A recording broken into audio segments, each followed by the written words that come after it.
નમસ્કાર મિત્રો, આજે મહત્વની વાત કરીશું કુંભ મેળા વિશે। 144 વર્ષે સંયોગ બેઠો હોય તેવો પ્રયાગરાજમાં આ વખતે કુંભ મેળો અત્યારે હાલ યોજાઈ રહ્યો છે। આ કુંભ મેળામાં શાહી સ્નાન કરવા માટે જે ભક્તો, સંતો, મહાત્માઓ અને અનેક લોકો અહીં આવી રહ્યા છે।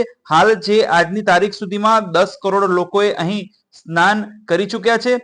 વાત કુંભ મેળાની કરીએ તો તેના ઇતિહાસની વાત કરીએ તો અનેક માન્યતાઓ જોડાયેલી છે। જ્યારે એક માન્યતા પ્રમાણે સમુદ્ર મંથન થયું ત્યારે જે અમૃત લેવા માટે દેવો અને દાનવો માટે જે અમૃત માટે યુદ્ધ થયું હતું, તે મહાયુદ્ધમાં ખાસ દાનવોથી બચવા માટે ભગવાન વિષ્ણુએ પોતાના ગરુડને મોકલ્યું હતું। એ કળશ જે છે, કળશની અંદર જે ખાસ કહેવાય કે અમૃત હતું ને એ અમૃત દાનવો છીનવા જતા હતા ત્યારે તેના છીંટા જ્યારે ધરતી પર પડ્યા હતા ત્યારે ખાસ હરિદ્વાર, ઉજ્જૈન અને જે નાસિક અને પ્રયાગરાજમાં છીટા પડ્યા હતા। ત્યારબાદ આ 4 જગ્યાએ ખાસ કુંભ મેળો યોજાતો હોય છે। આ વખતના કુંભ મેળાનું મહત્વ એટલા માટે વધી જાય છે કે જે સંયોગ સેટ થાય છે તે 144 વર્ષે આ એક એવો સંયોગ સેટ થાય છે કે 25 જાન્યુઆરીએ એક સાથે 8 ગ્રહો એક હરોળમાં જોવા મળશે અને આ નજારો સૂર્યાસ્ત પછી 45 મિનિટ બાદ જોવા મળશે। તો 28 ફેબ્રુઆરીએ પણ 7 ગ્રહો એક સાથે જોવા મળશે।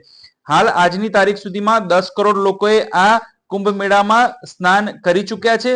ગંગા, જમુના અને સરસ્વતીના જે આ ત્રિવેણી સંગમ છે તે ત્રિવેણી સંગમમાં કુંભ મેળામાં સ્નાન કરવાનું એક મહત્વ રહેલું છે। ખાસ સંતો, મહંતો અને જે ધાર્મિક મેળાવડાનો આ સંયોગ છે તે સંયોગ દર 12 વર્ષે યોજાતો હોય છે। ખાસ શાહી સ્નાન જે હોય છે, ખાસ કુંભ મેળાનું સ્નાન જે ત્રિવેણી સંગમમાં સ્નાન કરવાથી લોકો પવિત્ર થાય છે। એક માન્યતા પ્રમાણે દર 12 વર્ષે જે યોજાતો હોય છે મેળો, અનેક માન્યતાઓ વચ્ચે એક માન્યતા એવી પણ છે કે 850 વર્ષથી આ કુંભ મેળો યોજાય છે। અલગ અલગ માન્યતાઓ છે, પરંતુ જે આ કુંભ મેળો છે તે ભારતમાં યોજાતો હોય છે ને અત્યારે હાલ જે ઈસરોએ પણ આની સેટેલાઇટ તસવીરો જાહેર કરી છે અને આ કુંભ મેળામાં અંદાજિત 45 દિવસમાં ચાલનારા આ કુંભ મેળામાં 45 કરોડથી વધારે લોકો અહીં આવી શકે છે।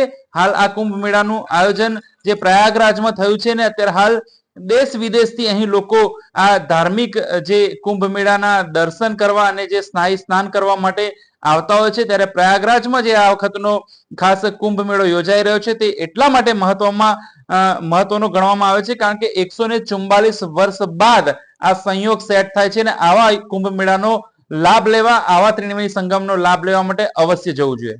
નમસ્કાર।